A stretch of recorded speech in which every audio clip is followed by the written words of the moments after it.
สุด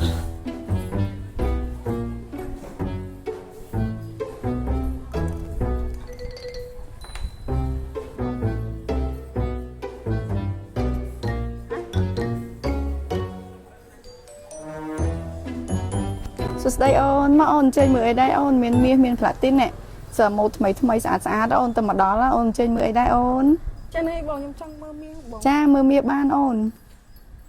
បងនិយាយថាមាសឥឡូវឈួតចឹងម្ដងឡើងម្ដងចុះចឹងបង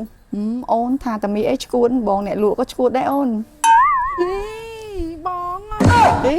មិនអូនបងឈួតយូរតាតែដឹងឯតាំងពីមាសចុះថោកហ្នឹងណាគឺអូននិយាយថាអូនឯងទៅនេះអត់មាត់អូនឯងទៅនេះអត់សុំញុកផ្នែកតរៀននេះចូលមួយបានអត់ អត់ទេបងមិនចង់ បើមាត់អត់ទៅនេះក្បាលឯងទៅនេះអត់សុំញុកបានយូរនេះបានអត់ អត់ទេអើយបង យ៉ាប់មែនអូនចុះណៃលេងឡានមួយបងអត់អត់លេងឡានទេ នឹងមិនចឹងទេអត់នៅទេនេះឆ្កឹតអីនឹងឆ្